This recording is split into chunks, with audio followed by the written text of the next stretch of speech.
Hey everybody, welcome to AEW's, not AEW's, LOB Radio's Dynamite After Dark, your live reaction show for AEW Dynamite. Here is your host, Zanman Shane Sabunia, along with my good buddy, the Honorable Jeff.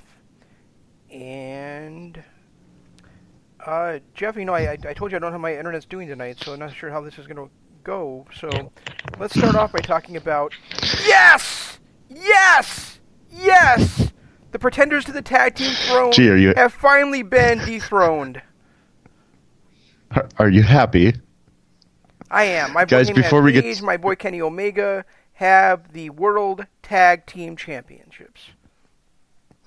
Well, before we get too far into this is going out live over YouTube. If you are listening, hit the like button, hit the subscribe button, ring the notification bell so you can get us every time we go live. We go live at least twice a week, and we'll be doing one live YouTube exclusive a month. So hit that subscribe and notification button so that you can hear us every time we are live. And yes, I kind of figured you'd be happy. In fact, I was surprised I didn't hear from you until now. Well, because my internet has been so crappy, I was watching AEW on my phone, so it's kind of hard to text you during it. So I'd only text you like you or my wife during commercials. Ah, okay, that makes sense.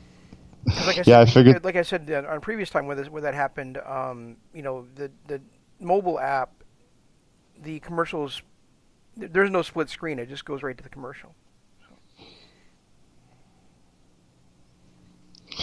Yeah, they didn't do so well with the split screen, and JR's got to stop with his throwing to the split screen. Just let it go. Just let the commercial break come in. He's not very good at it. How does he? Pretty much every time he goes, and folks, we're going to stay right here. Yep. It's like, okay, just say we're going to commercial and let it go to split screen, or just leave it alone, one or the other. Sorry, JR, I actually do enjoy you at times. It's few and far between, but he's got to pull it together. Either that or just give the reins to Taz and Tony Schiavone, or Taz and Excalibur, and have these guys be the B squad on the new show that's coming later this year. Oh, is there a new show coming this year? Yeah, they signed a extension of their contract to 2023 with TNT, and they're adding a second show. Oh, I didn't know that. That's too bad. Sometimes I have to keep you up on. I've just got to plug you into some news stream somewhere so you get caught up on this stuff. No, because then I see spoilers, and I want to see spoilers. Fair enough. But that is really sad that they're adding a second show. I really don't understand the need for an expansion show. Unless they're just bringing Dark onto network TV rather than having it on YouTube. I mean, if they're gonna do that, that's fine. But I don't think they need a second flagship type show. Yeah, I guess I don't get it either. There's really no point to it, but for some reason they feel like they need one. So let them have it, I guess. Well, we're not gonna have a choice but to let them have it. But I mean, we don't get a say in that, but I just think it's too much. You don't spread your roster that thin. Yeah, that is a possibility. It's not going to be like a WWE thing where they're splitting the roster. I mean, they're just bringing on a second show. It'll probably be more like SmackDown and Raw was, or Nitro and Thunder was when they had their when they had two shows.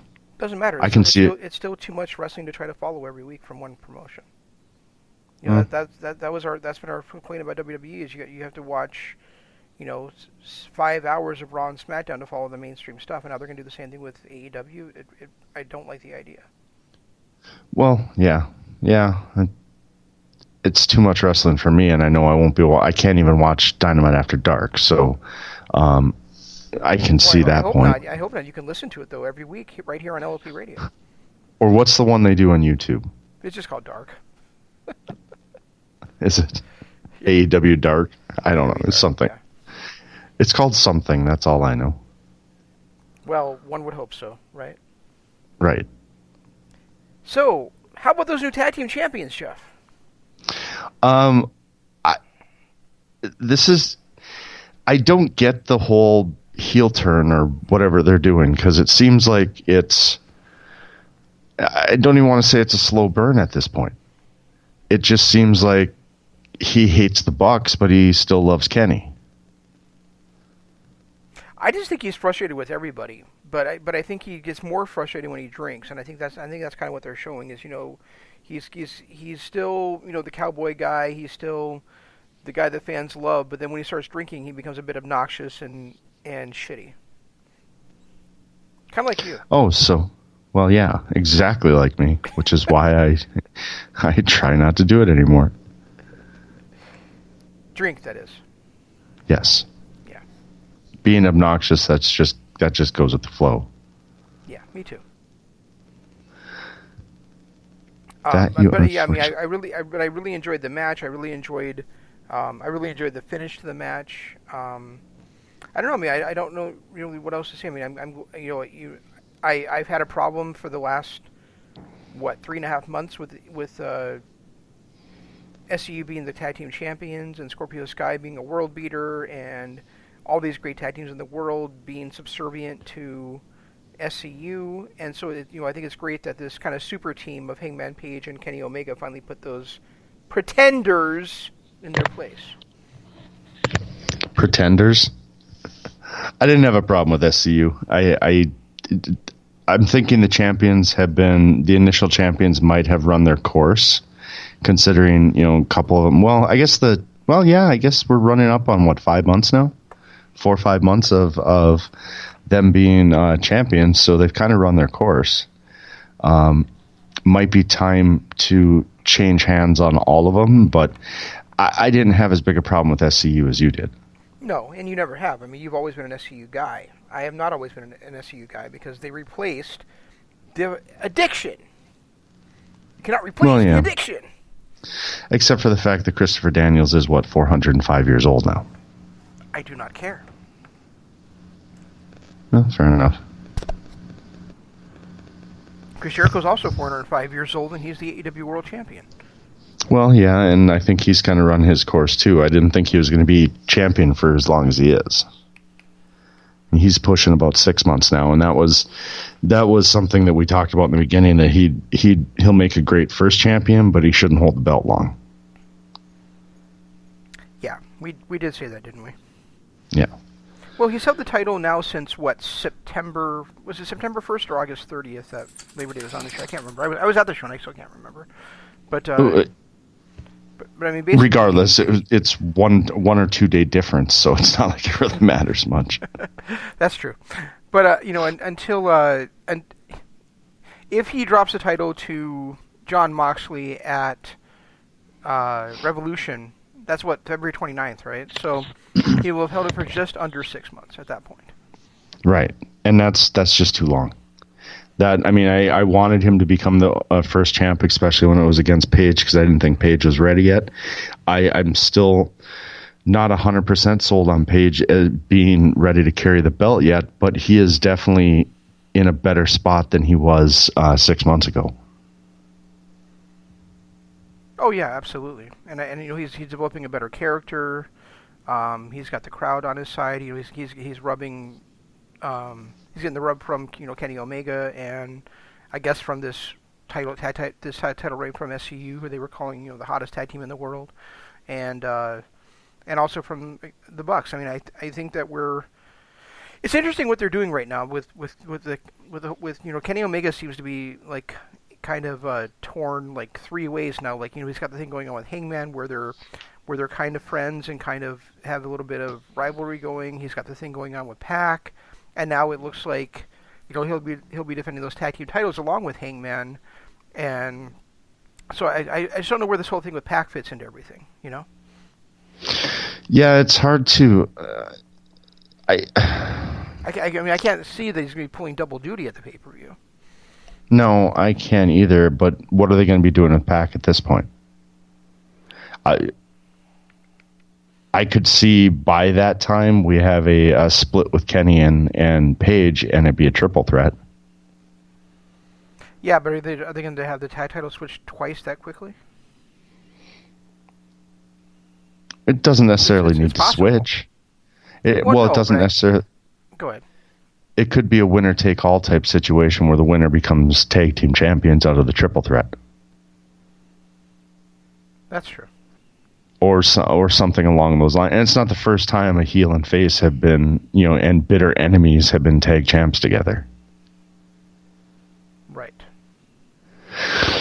I mean, they are moving towards an eventual Hangman turn, even though it's kind of a weird slow burn, but it is the direction that they're going. I was kind of hoping, I think I mentioned this last night, but I was really hoping that Pac would win the match against Moxley. I mean, I knew he wasn't going to, but it also came pretty close to hitting the time limit, which is what happened the only other time these guys faced each other. They went to a time limit draw and the main event of Dynamite. So, it could have easily got to do it where it's going to be a triple threat situation at Revolution. Yeah, and that I wouldn't have been mad at that either. Although, like we said last night, they've been building towards this Moxley Jericho thing for so long that's got to be the payoff. Right. But so much stuff can happen now between then and now too. I mean, that's over a month away. We've got six more episodes before that pay-per-view. So a lot of things can change between now and then. All right, so I was just looking up what you had mentioned about a second show, and what I suggested actually is what's going to be happening. Is that Dark is going to be moving to TNT? Oh, okay. All right. Well, that actually makes more sense. And they're going to. Something they're going to make it like a Sports Center type show that says we're going to embellish and put in some additional material, kind of behind the scenes, kind of docu-follow stuff, if you will, with the athletes and the stories. That'd actually be pretty cool. Yeah, I still won't have time to watch it, but it'll be really cool. You will have to make time to watch it. Dear God, please don't suggest another show. No, not another show for us to do, but I mean, following the backstage stuff going on and maybe like an expansion into the stories that they're telling wouldn't be a bad thing. No, actually, that wouldn't be a bad, and that would be along the same lines of pretty much what we're doing now. At least it's not a new company being suggested. And if I cut out Impact after the discussion everybody had today, I could find time for it. Oh, the discussion about how you can't get into intergender wrestling as much as some people, so you might cut it out for that reason? No, that's not what I said. What I said is that I think that they're focusing too much on it. I think it's become a focal point of the show, and I don't mind Tessa fighting with the big wigs or fighting with the men and taking on that China role from 20 years ago. But at some point, it's not only hurting the women's division, even though they do have a fairly decent women's division. It's just not. They're playing it. At some point, they need to do what they did with China, and they just need to make it okay. She's just one of the guys now. And stop making it the intergender boy versus girl. Oh, she's a woman stuff all the time. And I've been saying that now for over a year. So, and when they first, I think if you establish her as the champion, so like it says that Sammy lost the title in his first defense, his first pay-per-view defense, I should say. He did defend the title against Brian Cage once. So but Brian Cage basically lost the title in his second pay-per-view defense. But say that Tessa holds it for 6 months. I think by that time everything will have kind of smoothed over, and it won't no longer be like a man versus woman situation. I wouldn't say they're pushing on everybody, considering the fact that it's the only talent that it's happening with. It's not like Jordynne Grace or Kiera Hogan or Madison Rayne or Taya Valkyrie are facing men on a weekly basis. Not on a weekly basis, but they have gotten into their weren't they involved in that Call Your Shot Battle Royal / Gauntlet thing? I don't. Were they? I know there were. I know Jordynne Grace was. I suppose. And I could have swore somebody else was. But moving away from Impact, since this is AEW, not much else on this show really stuck with me.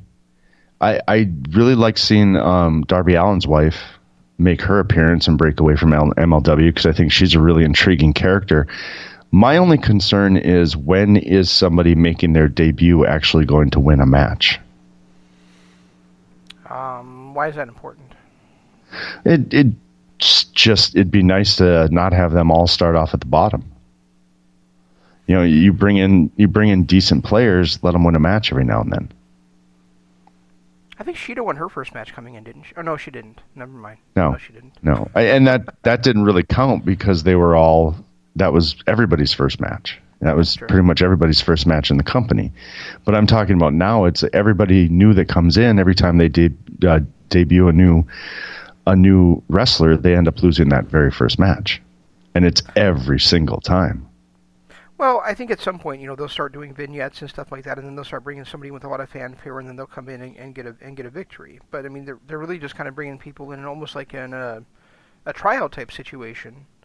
You know who won almost every one of her matches so far is Chris Statlander. Except for the fact that she hasn't won anything clean. I don't think she won her very first match, did she? She did. She only has one loss, and that was the one to Riho. Wasn't the Did she win? She won it by disqualification because didn't the Nightmare Family come out or whatever they're called? Nightmare. Wait, no. No, in Statlander's first match. She won by pinfall, I think. What was the one where they came out to try and recruit her? Wasn't that her very first match? But she had already won the match at that point. That was after the match, and that's when Mel came out of the crowd too. Okay. All right. So as usual, I'm wrong. Well, no, you're not wrong. It's just that Chris Statlander. I'm just saying that she I think is the one I can think of that won her debut match.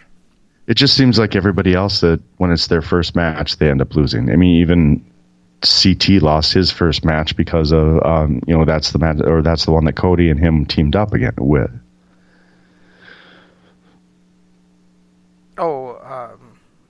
CT Marshall or CT Anderson. QT Marshall, that's what it is. Oh, speaking of which, the upside down apple on his tights is a nice touch. Right.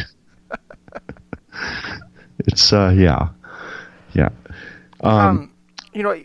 I really enjoyed last week's Cody promo. I think that Cody is, if not the number one mic guy in the business right now, he's definitely right up there. And then tonight, like MJF didn't have a lot of time on the mic, but he did play his usual dickish self and saying, Cody, you're right. I will be a chapter in your book. I will be the last damn one, was pretty awesome. Yeah.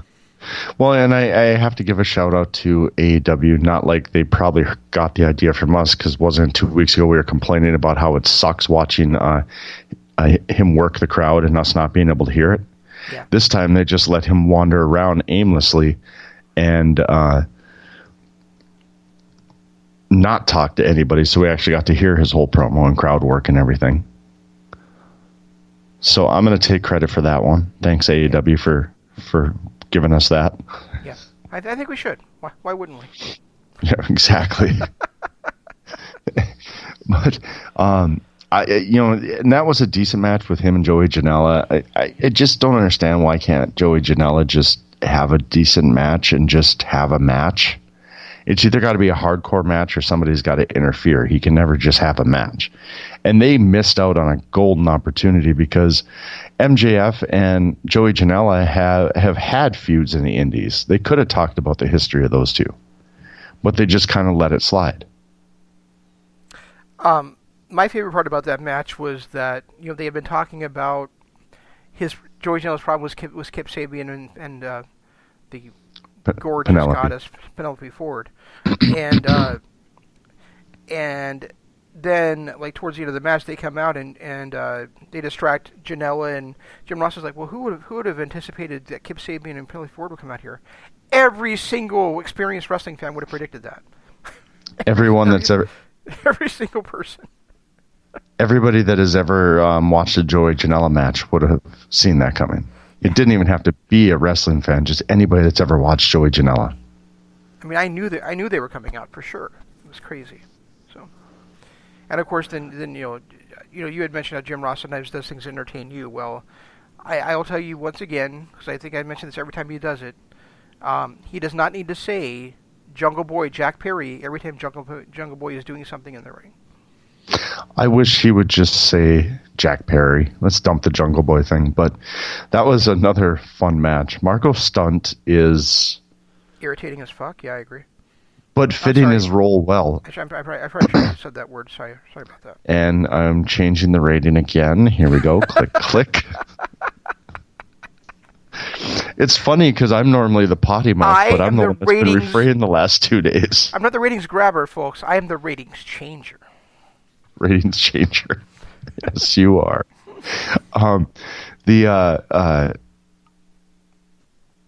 He's fitting his role well. He's irritating and annoying, but he's playing it off really well.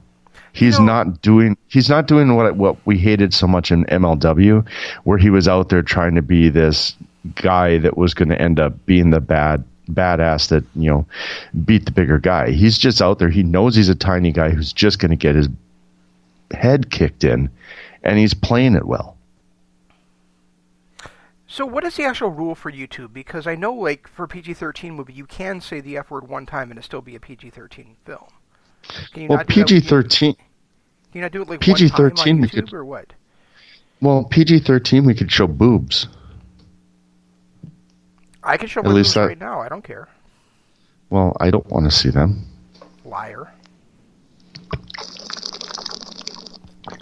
So yeah, I don't know. I don't know what the ratings are. I'm not changing anything. I marked that it wasn't for kids before I even pressed start. So. Oh, okay, that's fine. I was just curious. And I'm literally just giving you shit. So. Like the MPAA or whatever. I was just giving you shit to begin with, so it worked out well.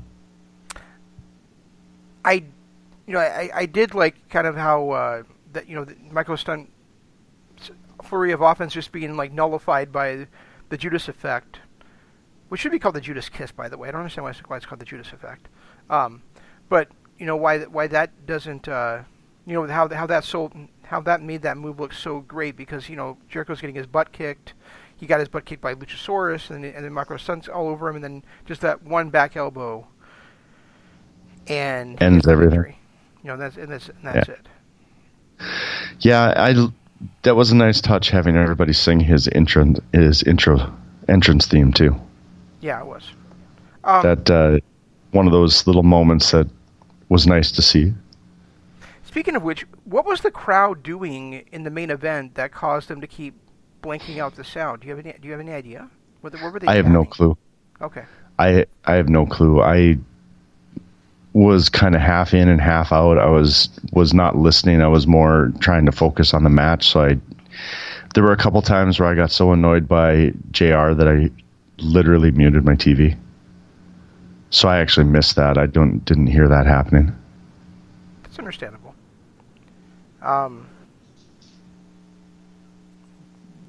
What else was I going to say? Oh, Jake Hager. Kind of getting irritated with that guy. I really enjoy him. I like his presence. I enjoy him as a pro wrestler. But I'm getting kind of tired of him just being the enforcer.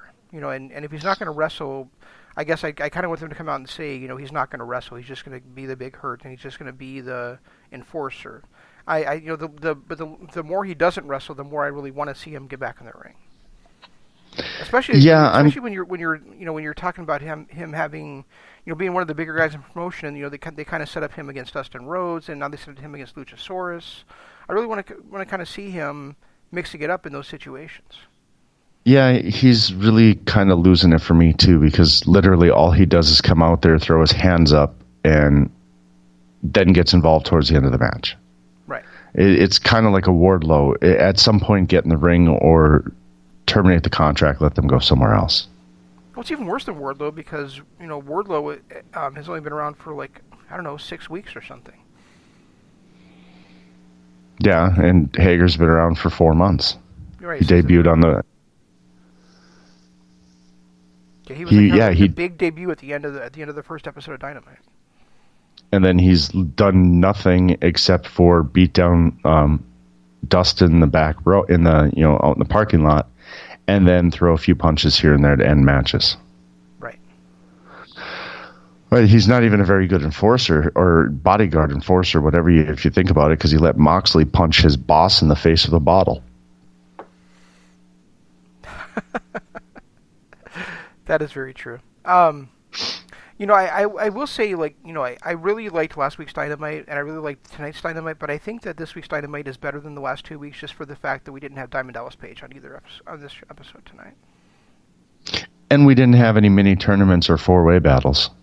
We did not. We had the number one, and that's the first time in what, 3 weeks we haven't had anything like that. Right. And this is nice. We had a tournament. We had a number one contender match. We had a tag team title match, and then we just had some matches. But there were a lot of glowing absences again. Darby Allin, again, nowhere near. And I understand, okay, Guevara got the night off. Great. He's been the focal point of the last 3 episodes.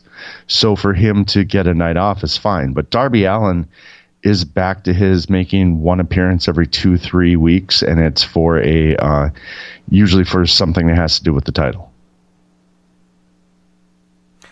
There's so many people that we don't see. We don't see it, and when you're an upstart company and you have all this young talent, you can't let them just go away for a couple of weeks and think that people are still going to love them when they only show up once a month. Well, I think it depends on what you're focusing on, and I think Darby Allin will get his time to shine, but I'm sure that he's also featured on Dark, which you and I just don't happen to watch.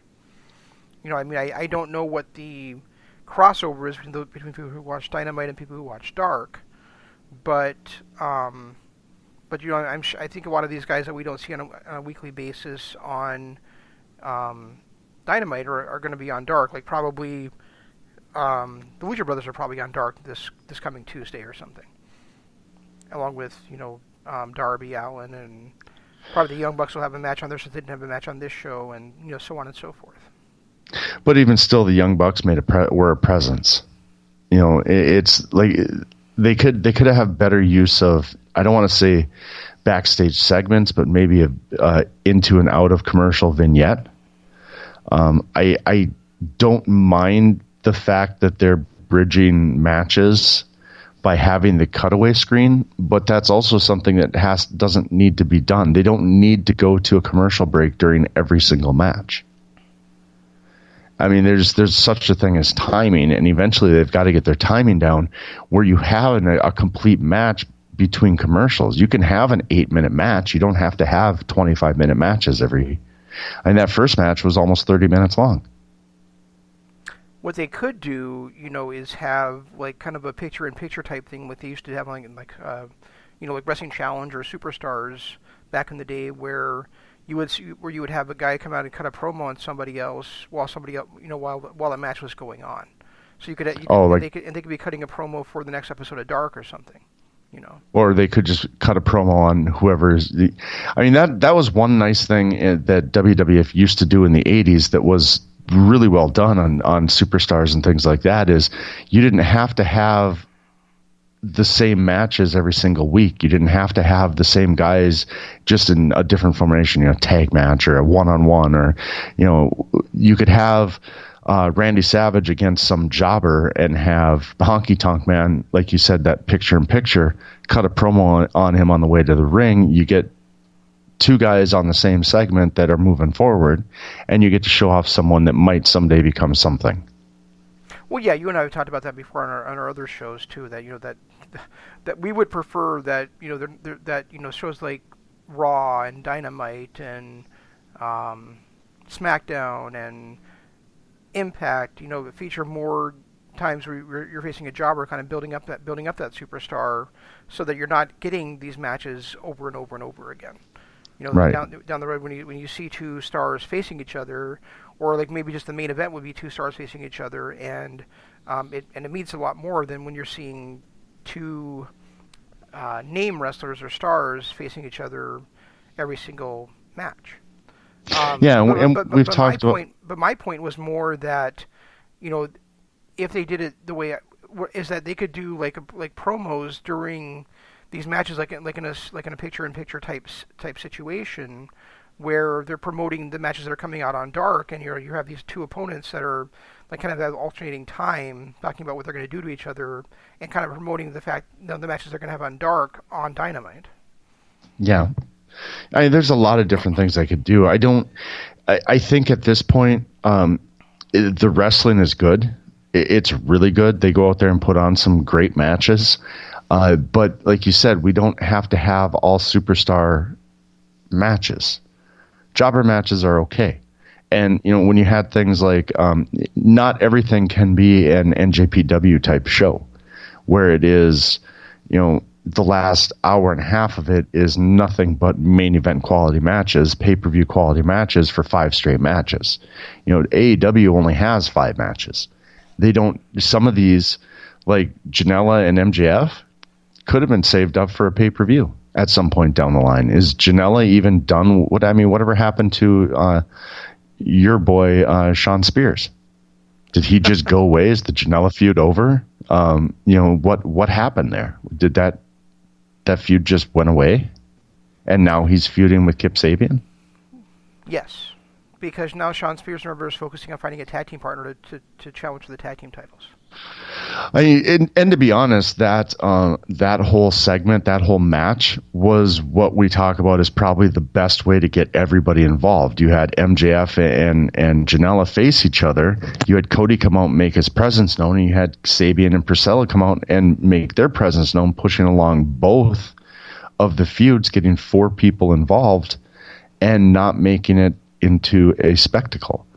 They could, even if they kind of did it in the first couple of weeks of Dynamite, where when Best Friends or SCU wasn't actually on the card, they were sitting in the audience. Why couldn't Darby Allin have been in the audience?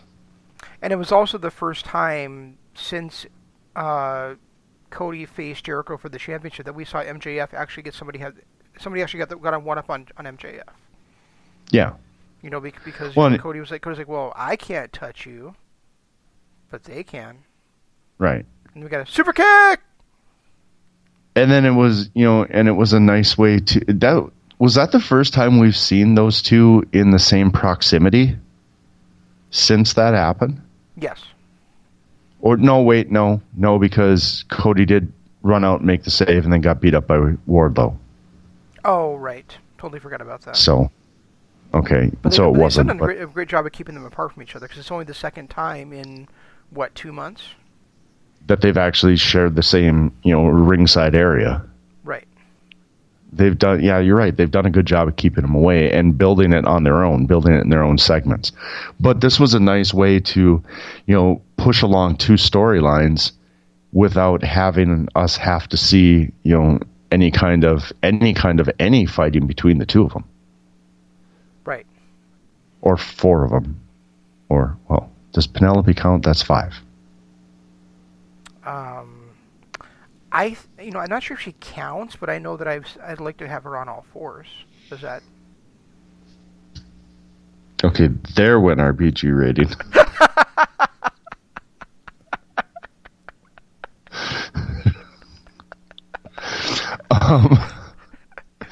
The 1, 2, 3, 4. Oh, and here comes 5. What do you try? Or never mind. I'm stopping my thought there. I'm sorry, Jeff. Should I have said it opened up for 5? Would that have been a better way to do it? No, that wouldn't have been. Okay. Wow. Anyway, and then of course our main event match, which was, sad to say, neither one of their best work. No, I think they were hindered by the boat. I think they were hindered by the wind. I think they were hindered by the bandage thing. I definitely think their match about a month or 6 weeks ago, whatever it was a lot better than this one. Well, I was thinking about it when the wind was blowing. Jericho said they were sitting in a dock. Even if they were sitting at a dock, could you imagine how choppy that water was? And when these guys trying to jump off the top ropes, right, when everything's moving, that had to have been just murder. Right, and there was a really awkward spot where Moxley fell out. It was like he expected there to be more room than there was. Jericho tried to cover for it, say, and I'm sure he said the truth. That it's different because it's 1 or 2 feet higher than they're used to, but also there was like hardly any room for him to fall. Moxley's not a small guy, and for there to be like just that, there was basically like an MLW style distance between the ring and that one area where Moxley fell, and it looked like that was pretty dangerous at that point. Or an old TNA style too. Yeah. TNA used to be like that too, but they did cover that in the opening match when they legitimately said there's not a whole lot of room here because we're jam packed to the rafters, and that Page spot where he dove onto Frankie in the crowd, that looked like that might have been something that maybe the waves moving the boat might have caused to look a little more awkward than it should have. Yeah, I agree. Because it really did look like Page was trying to adjust himself in midair. Yeah, and Page is usually like super smooth, so. Right. Yeah, and that's, I mean, I don't know. I thought this was, as for a TV show, it was good, but it's starting to turn into that TV show. They're still doing a good job of trying to make it a pay-per-view quality type TV show, but I think at this point it would be better to maybe ease up on the 25-minute matches. Like I said, I absolutely love the fact that they're not going to commercial break in the middle of matches anymore. They're doing the picture-in-picture and the split screen and all that. But at some point, let's get the TV timing down and just have an 8-minute match in between commercial breaks.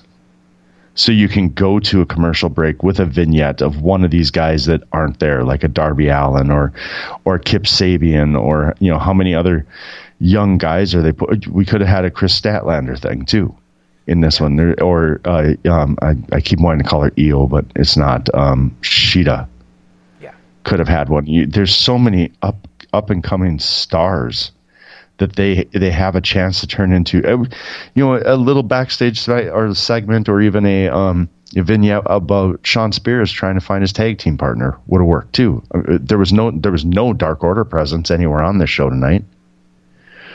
Let's do a 6 or 7 minute match, maybe an 8-minute match. You can come out of commercial with them already in the ring, and then go to commercial with a vignette of one of these guys. Get Dark Order over a little more.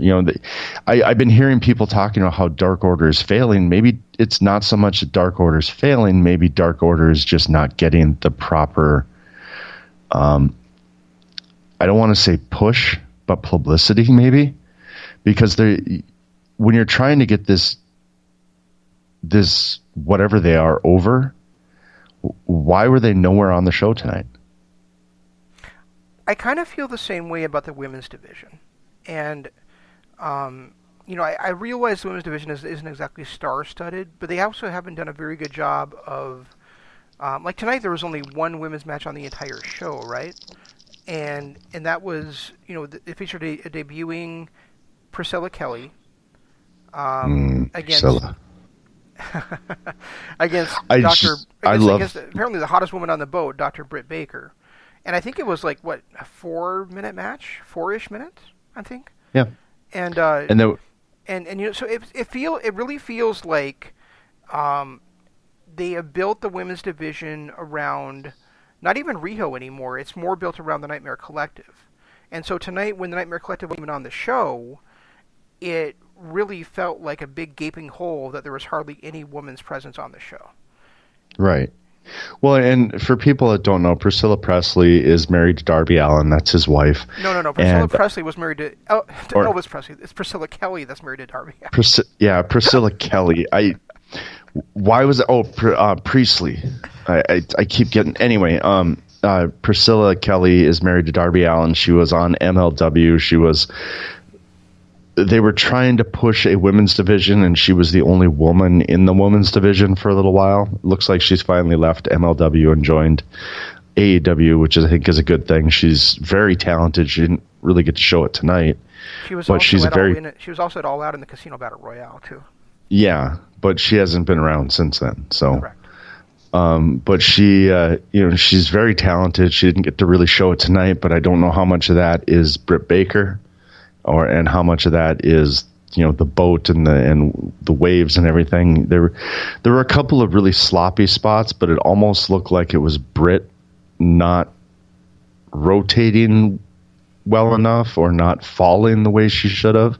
There was that one spot where she it was almost like a backbreaker, but Britt kind of fell awkwardly sideways instead of on her back. I don't know if you caught that too, but there were just a few awkward spots during that match, and I can't tell if it was because of their chemistry, if Britt's just not polished enough. And well, I know Britt's not polished enough. She's still only 2 years in the business.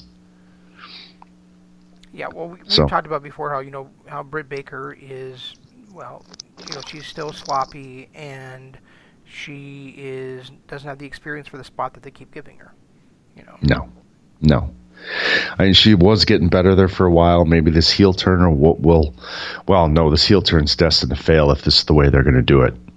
She can't go out and call Tony Schiavone a Starbucks barista and expect to get a heel character over, or even a believable character. And what's the problem with being a barista? Come on. He served a damn good coffee, I'll give him that much. That is correct.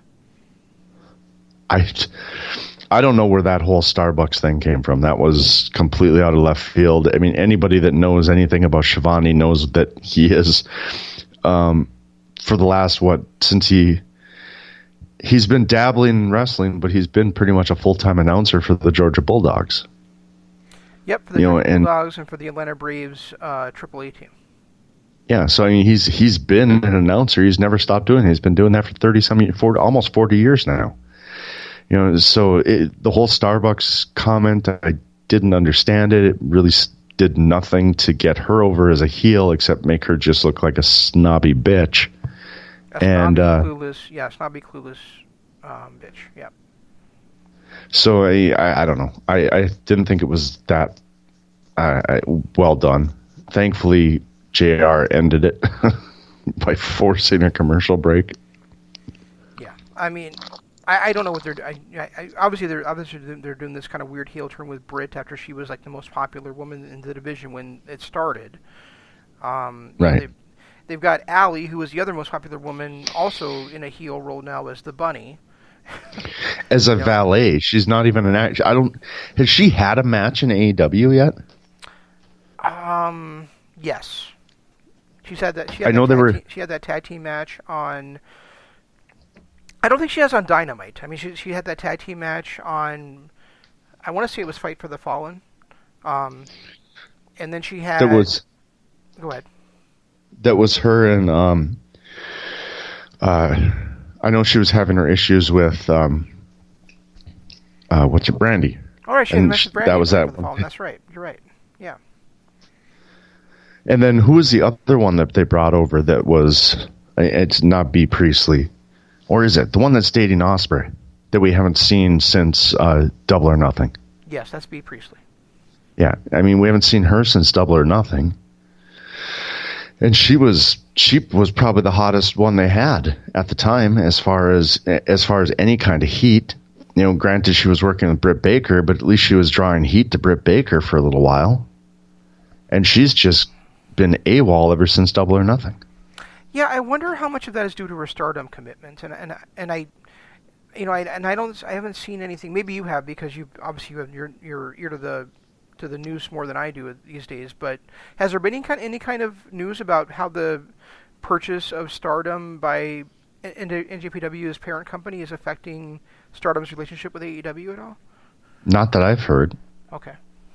And from the looks of it, it looks like AEW and NJPW might continue working together too, unless Moxley had some sort of contracted deal with them where he was supposed to wrestle a certain amount of matches. Well, remember, he debuted for NJPW before he debuted for AEW. So right. I'm not sure how any of that shakes out, but if also you remember, B. Priestley was also the Stardom Women's Champion when she debuted for AEW. Right. I just wonder if they might have had some sort of contract in place where Moxley had to wrestle so many matches for NJPW, and because of his MRSA infection and flight issues and things like that, he hasn't been able to. Could be, or maybe he just really wanted to face Minoru Suzuki.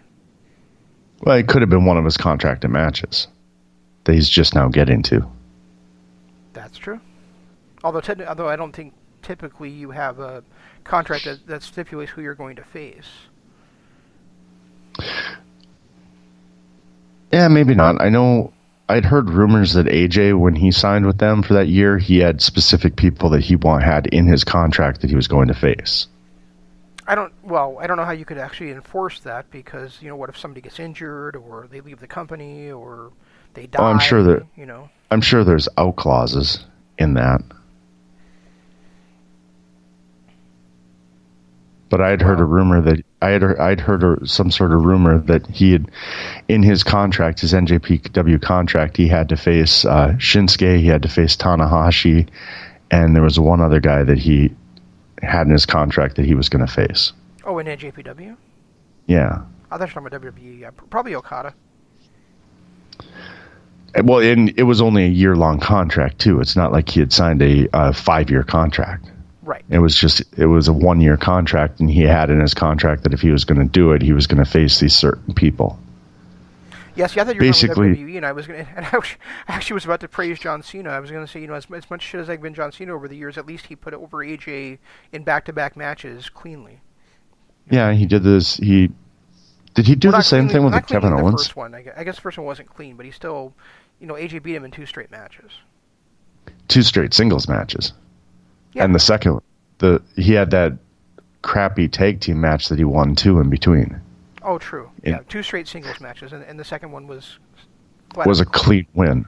On the second biggest stage in the company.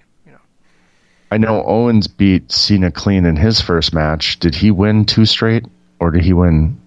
No, just 1, and then Cena beat him in the next 2. The next 2, okay.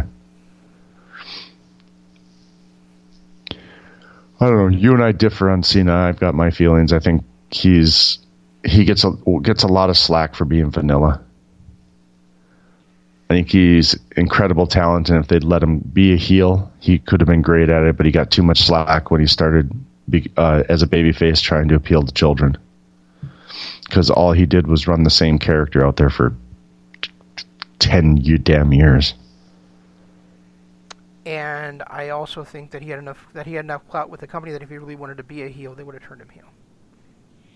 Yeah, I do too. I think a lot of that, by the time that it became evident that he should turn heel, I think he was more protecting his outside interests at that point. Yeah. So, I love. There's been times I've been a big fan of Cena, but overall, I think that, like you said, when he was on the rise as the Doctor of Thugonomics, and then he went to this vanilla Hulk Hogan style character, I just couldn't get on board with him anymore. Yeah, his hulking up and everything, but I'll give him credit. He was a hell of a wrestler. You can't have that many 5-star matches against that many different opponents and not be.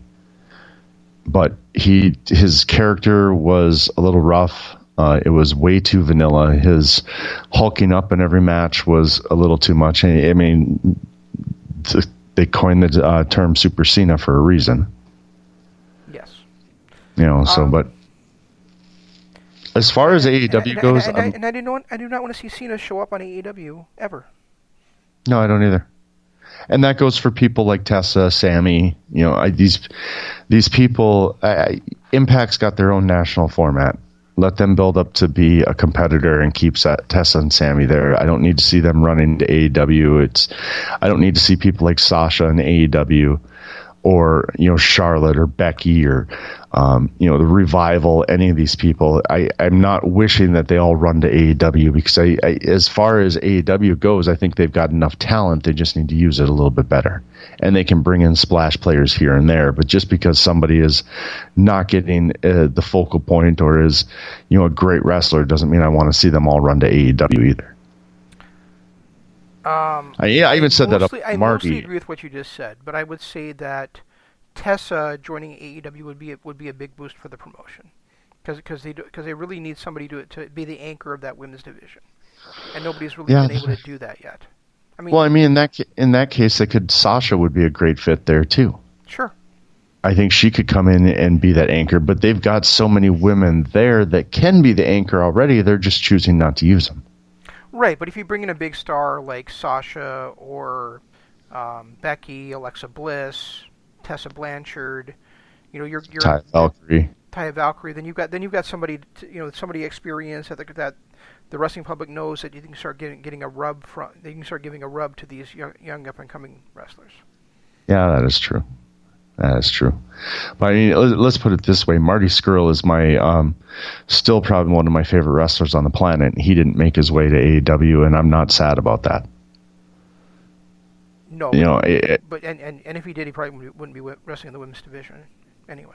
No, but he wouldn't. I don't think he would have made the splash that we would have wanted him to in AEW. I think I wish that he was with a company that treated him a little bit better, but at the same point, I'm not upset that he didn't leave our Ring of Honor. No. If that makes sense. The only time he could have come in and made a big splash would have been if he was the opponent for Cody instead of Dustin. I can't see any other place he would have come in and made a big splash. Well, I take that back. If he had been the guy to replace Moxley instead of Pac replacing Moxley against Omega, would have been the only other time. Or if he had been the Jack Hagar Inner Circle piece, you wouldn't have gotten the big hurt guy, but you would have gotten somebody sleazy that would have came in and done. I mean, if he'd done what he did to Adam Cole when Adam Cole got booted from Bullet Club, I think he would have been able to make his biggest splash then too. Okay, I can kind of see that. I don't know that I really want to see him playing second fiddle to Jericho, but if it was kind of like a thing where he was like always undermining Jericho, or that might have been interesting.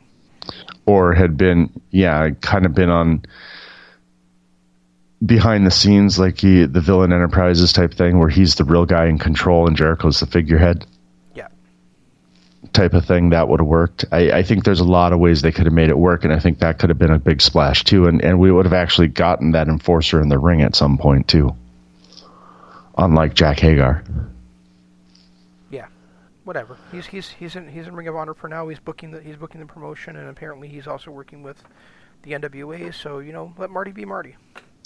Well, and I it's one of the few things that if Marty can come in and they can start putting on quality matches, I still got 6 months left to decide if I'm going to really discontinue this Ring of Honor app anyway. Maybe he'll be the guy that can save the company and turn it around.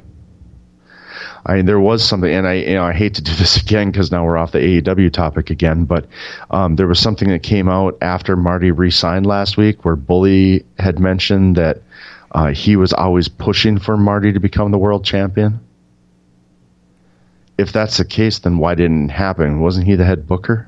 Yeah, well, I thought he was, but apparently, all the news articles said that Skirtle was replacing Hunter Johnson as the head booker, and Hunter Johnson, of course, was delirious. So maybe Bully had some booking power, but not as much. But he wasn't the head one like we all thought he was. Okay, well that would make sense too. I mean, he did say that he wouldn't have made Marty the head booker, which I kind of agree with. When you see all the other top stars that have, I don't want to say failed, but they've drawn way too much heat for being the head booker when they were at the top of the company. Marty's their top star. Regardless of Taven and Roosh and all these other people and what they've done this last year, Marty is their top star, and for him to be the head booker at the same time, that is just too much. How's he going to concentrate on his matches when he's also got to deal with the politics between other wrestlers? I totally see your point, and I'm a little bit leery of it myself, but I don't think you can blame Ring of Honor for doing it if that was the only way they can get him to re-sign. And at this point, I don't think you can blame Ring of Honor for doing it because what they were doing wasn't working. Right, exactly. Give it to a guy who's proven he's creative. Anything else on Dynamite? No, actually, I was gonna. I thought the matches were great. And kind of a little bit petty on my part with the picking apart certain things. I mean, I think that they're still doing a great job. I think they're still putting out great matches. I wish they'd do a few things here and there a little bit differently. But all in all, this is still probably the best weekly show that I see. Oh, absolutely. I'm going to try to watch a little bit of NXT this week too, because I did see Keith Lee was facing Roderick Strong for the TV title. But NXT is certainly off my radar. Raw's been off my radar for a while. SmackDown's been off my radar for a while. So, yeah, I mean, it's really for me between AEW and Impact and Dynamite wins most weeks. Well, and I mean, I've kept tabs on certain things like MLW. I've said that I was going to get completely off. I haven't, because I still like, there's still some good characters there, and I've kind of kept my eye on NWA popping in here and there. I've, Raw and SmackDown every now and then, depending on which kid is up here with me. I'll pop in and watch that here and there, and I get annoyed when I watch those shows because a lot of the stuff that's going on that just doesn't make sense. I don't get annoyed yet with AEW. Right. Any of the other shows, there are things I wish they'd do a little bit differently, but that's my just fantasy booking. All the other weekly shows that I see, I don't think they're on the same level as AEW is at this point. That is correct. Why don't you tell everybody where else they can listen to us at, Jeff?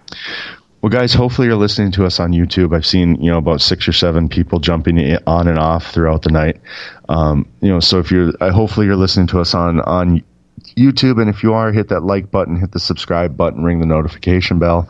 We're going to do 2 live shows a week between this and Spreaker, or between YouTube and Spreaker, and we're also doing an exclusive only YouTube show.